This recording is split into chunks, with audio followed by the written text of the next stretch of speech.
السلام علیکم دوستو، آج میں آپ کے لیے لے کے آئی ہوں ایک سچی اور خوفناک کہانی جس کا عنوان ہے مایا کی دیگ۔ ہندوستان کے تقسیم کے بعد جب مہاجرین پاکستان آئے تو ان کے کلیم کرنے پہ یہاں پاکستان میں رہنے کے لیے انہیں گھر الاٹ کر دیے گئے۔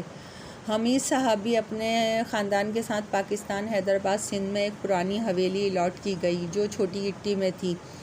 حویلی پرانی تھی پر تھی بہت اچھی حالت میں۔ وہ حویلی 2-3 منزل تھی۔ اس کے بڑے بڑے کمروں میں بہت اچھی نقش نگاری کی ہوئی تھی۔ بیچ آنگن میں بہت گھنا جامن کا درخت تھا، درخت جس پر بہت پھل لدا ہوا تھا، میٹھے میٹھے جامن۔ کچھ نایاب چیزیں بھی ان کے ہاتھ لگی تھیں۔ حمید صاحب ماں اور بیوی بچوں کے ساتھ پاکستان آئے تھے۔ کچھ دنوں کی پریشانی کے بعد حمید صاحب کو شاہی بازار میں ایک دکان بھی مل گئی۔ انہوں نے اس دکان میں سائیکلوں کا سامان رکھ لیا۔ اس طرح ان کی زندگی میں کچھ آسانیاں ہو گئیں۔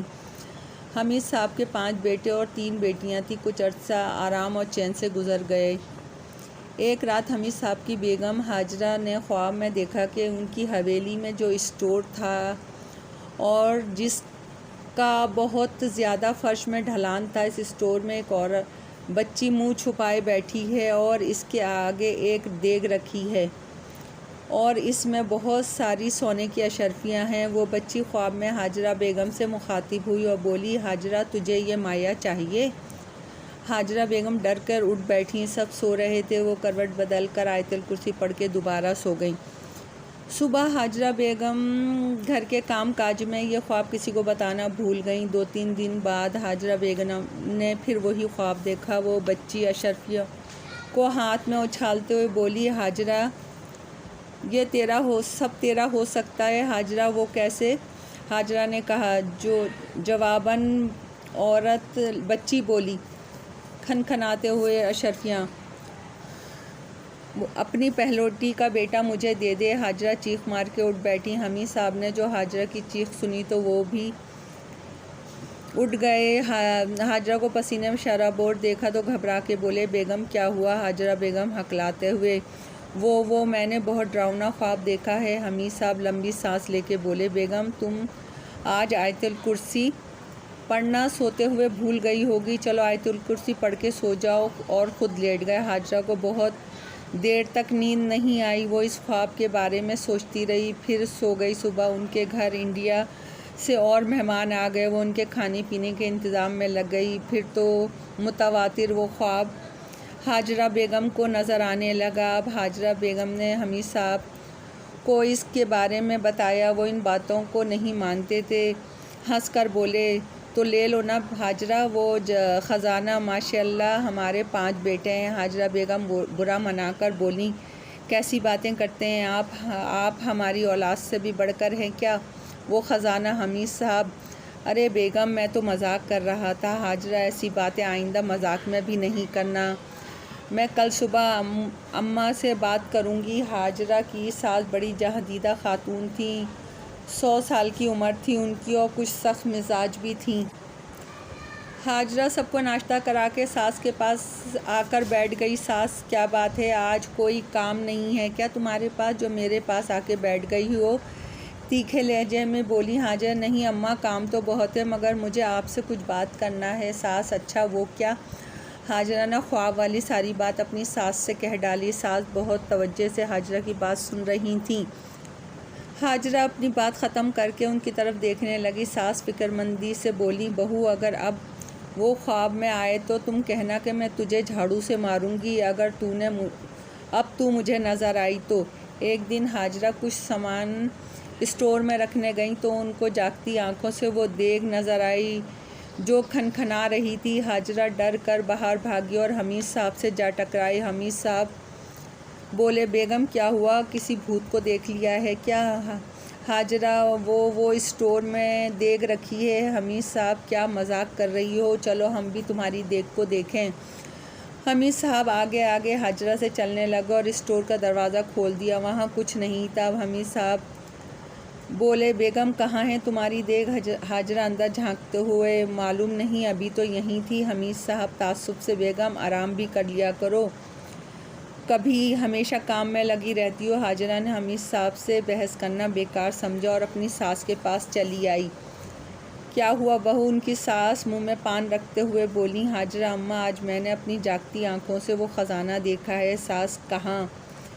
بہو: حاجرہ: اماں، اسٹور میں۔ ساس سوچ میں پڑ گئیں۔ دوسرے دن حمید صاحب ماں کے پاس جا کے بیٹھے تو اماں بولیں: حمید، ذرا کسی عامل کو تو لے کر آ، یہ حاجرہ کیا کہہ رہی ہے، کچھ نقصان نہ ہو جائے۔ حمید صاحب اپنی ماں کے بہت فرما بردار تھے، بولے: اماں، میں کسی سے معلوم کرتا ہوں۔ 4-5 دن کی محنت کے بعد حمید صاحب کو ایک عامل مل گیا، وہ اسے گھر لے آئے۔ اماں نے ساری باتیں عامل صاحب کو بتائیں۔ وہ کچھ حساب کتاب کرنے لگا، پھر گویا ہوا: اماں، دراصل وہ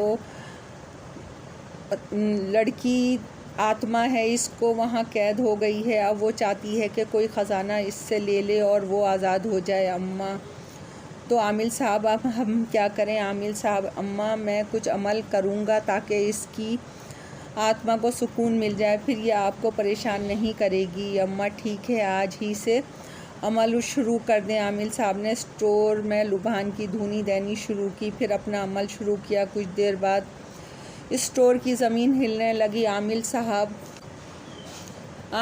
نے اپنا عمل جاری رکھا۔ زمین ہلنے کی وجہ سے عامل صاحب ادھر بدھر گر رہے تھے، مگر وہ عمل جاری رکھے ہوئے تھے۔ زمین ہلنا بند ہو گئی اور ایک روح جو ایک کم عمر لڑکی کی تھی حاضر ہوئی۔ عامل صاحب نے پوچھا: تم کون ہو اور تمہارے ساتھ کیا ہوا ہے؟ آتما بولی: میں ایک مظلوم لڑکی ہوں، میری ماں کا انتقال میرے بچپن پر ہو گیا تھا۔ کچھ مہینوں میری پھوپھی نے مجھے سنبھالا، پھر اپنے بھائی کی شادی کر دی اور میری سوتیلی ماں گھر آ گئی۔ پھوپھی نے مجھے اس کے حوالے کر دیا۔ میری سوتیلی ماں کچھ سال تک میرے ساتھ صحیح رہی، پھر جب اس کے گھر بیٹے کی پیدائش ہوئی تو وہ بدل گئی اور میرے ساتھ ظلم کرنے لگی۔ چھوٹی سی ہی عمر میں اس نے سارے گھر کا کام میرے اوپر ڈال دیا۔ جب میں باپ سے شکایت کرتی تو مجھے الٹا ڈانٹتا اور کہتا: تم جھوٹ بولتی ہو، سارا کام تو تمہاری ماں کرتی ہے۔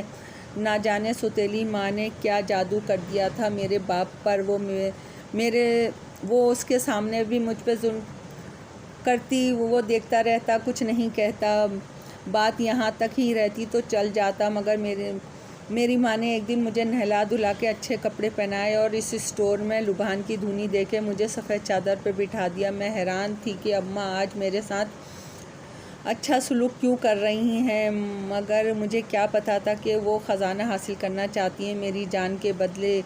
ابھی مجھے وہاں بیٹھے ہوئے آدھا گھنٹہ ہی گزرا تھا کہ اچانک زمین نے ہلنا شروع کر دیا۔ میں بہت ڈر گئی۔ پھر ایک بڑا سا شگاف ہوا اور ایک اشرفیوں سے بھری دیگ باہر آنے لگی اور میں اس شگاف میں دھنسنے لگی۔ میں نے اپنے آپ کو بچانے کے لیے دیگ کو پکڑ لیا۔ دیگ میرا ہاتھ لگنے سے وہیں رک گئی اور پھر میرے ساتھ دوبارہ اندر چلی گئی۔ میں سانس گھٹنے کی وجہ سے مر گئی اور دیگ میری سوتیلی ماں کے ہاتھ نہ لگی۔ وہ سر پکڑ کے بیٹھ گئی۔ نہ جانے اس نے میرے باپ سے کیا کہا ہوگا میری گمشدگی کے بارے میں۔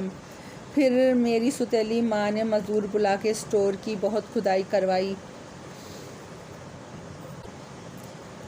مرنے کے بعد میں نے اس دیگ کو اپنی ماں کے ہاتھ ہی نہیں لگنے دیا۔ پھر وہ ہار کر خاموش ہو کے بیٹھ گئی، مگر میری آتما بھی اس میں قید ہو گئی تھی۔ جب تک وہاں کوئی دوسرا نہیں آتا میں آزاد نہیں ہو سکتی تھی، اس لیے میں ان کے خواب میں آ رہی تھی، مگر آپ لوگوں کا شکریہ کہ مجھے عمل کر کے آزاد کروا دیا۔ اب میں سورگ میں چلی جاؤں گی۔ وہ آتما دھواں بن کر دروازے سے باہر نکل گئی۔ عامل صاحب کے عمل ختم کرنے کے بعد ہمیں سارا واقعہ سنایا۔ پھر اس کے بعد حاجرہ کو کبھی کوئی خواب نظر نہیں آیا۔ زندگی سکون سے گزرنے لگی۔ دوستو، کہانی پسند آئی ہو تو لائک اور سبسکرائب کیجیے گا۔ آپ کی دعاؤں کی طلبگار۔